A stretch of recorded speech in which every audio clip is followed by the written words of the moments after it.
So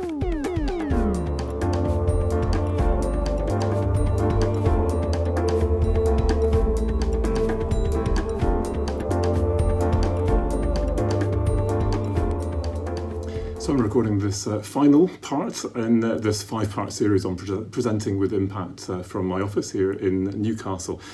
And the 5th and final point is that you have to practice and practice again and again and again if you want this to really work for you.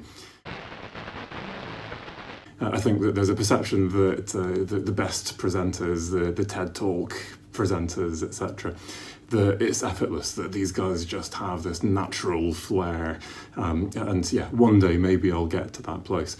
But if you speak to anyone who is at that level in terms of presentation skills, they have practiced and practiced, not just throughout their career, but that presentation. They've memorized segments of this. They've got bits where they've underlined what they're going to do with their hands. They've practiced their intonation, that pregnant pause, the whole thing. And so I want to have a think about a few ways in which we can prepare more effectively so it comes across like it is natural. That's the idea. Great. So first of all, what are your views on memorizing what you've got versus ad-libbing versus having everything written down?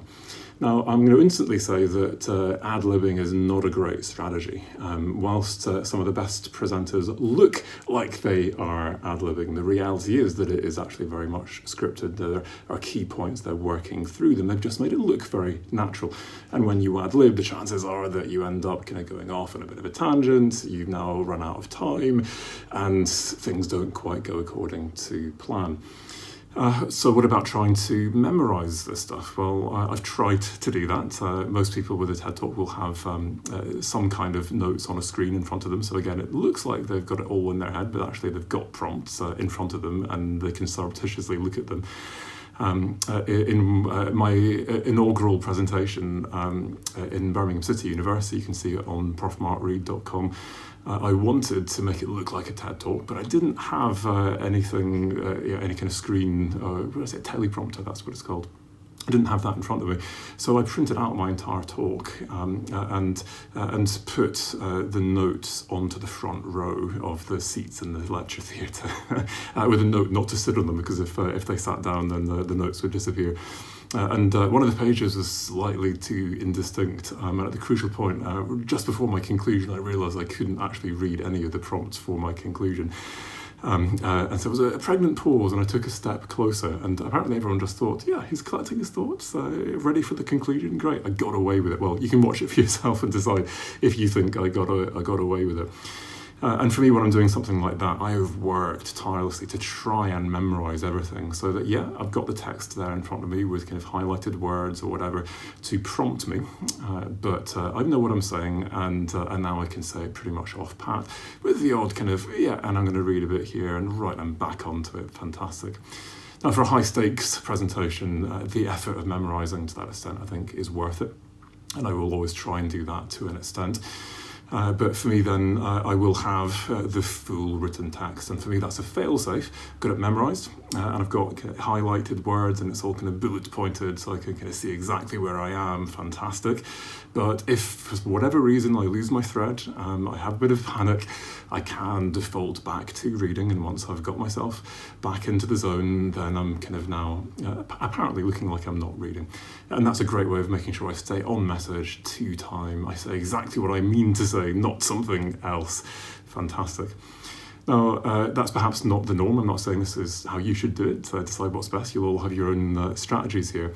A very common alternative is, rather than having it written out with structure or kind of highlighted bits as I do, just to have the notes.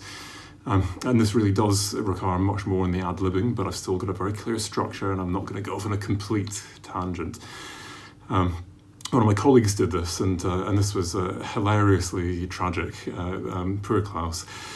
He was an early career academic. It was a few years ago in the time of overhead projectors, and he had his slides on his overhead projector, and he had all of his notes on little cards. And he got his little cards with all the notes written down, stuck them down on the table next to the overhead projector, and sure enough, the overhead projector fan blew them like confetti all over the stage just as he was about to talk. And sadly, he hadn't numbered them, and so he shuffled them all in random order and then had a bit of a nightmare. You can just imagine. We've all had PowerPoint failures, but for me, that's even worse. So decide what you want to do, but the key thing is that you've got a strategy, you've practiced that, it works. And for me, it's about having it written down and structured, and I'll show you. Yeah, in fact, here we go. Have a look at this. Is some notes from a talk that I gave last year or so at the International Climate Conference. I'm in the process of preparing next week to go again to Madrid, and I'll be updating this presentation, but I'll use a similar kind of mode. So you can see I've got the visuals, so I can see exactly where I am on the screen, and I've got the notes, and they're broken down so I can see, yeah, point by point by point, with little highlights, etc. Fantastic. Now onto the visuals. Here are some of the visuals that accompany this, and you can see now as I'm talking that there are animations of images coming up, and yeah, there's the odd word on the odd slide, the odd phrase, but they're designed to match my notes. So we've got visual aids now that add impact to what I'm saying.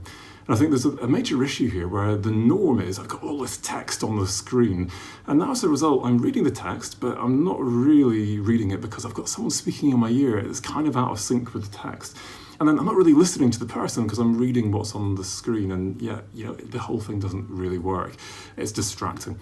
So ask yourself what kind of visual metaphor might have impact, might really add to your points, make it more memorable, illustrate your story, and ask yourself whether you can rely more on some actual notes that you've rehearsed and memorized and practiced, rather than having your notes on the screen for everyone to see and making that a bit confusing for people.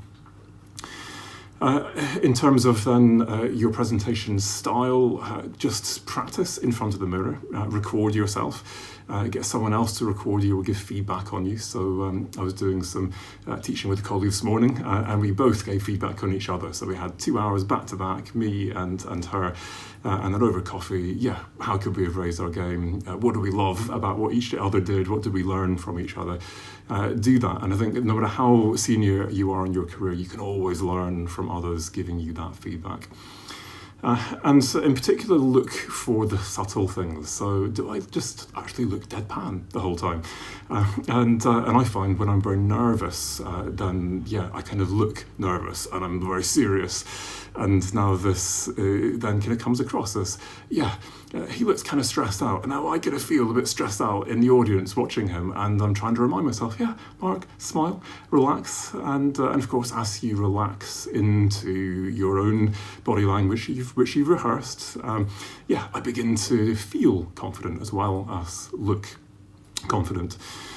Do you have particular tics? So I talked about the kind of the dancing or shifting from side to side type of tic, but verbal tics are even more annoying. So I mean this and so that.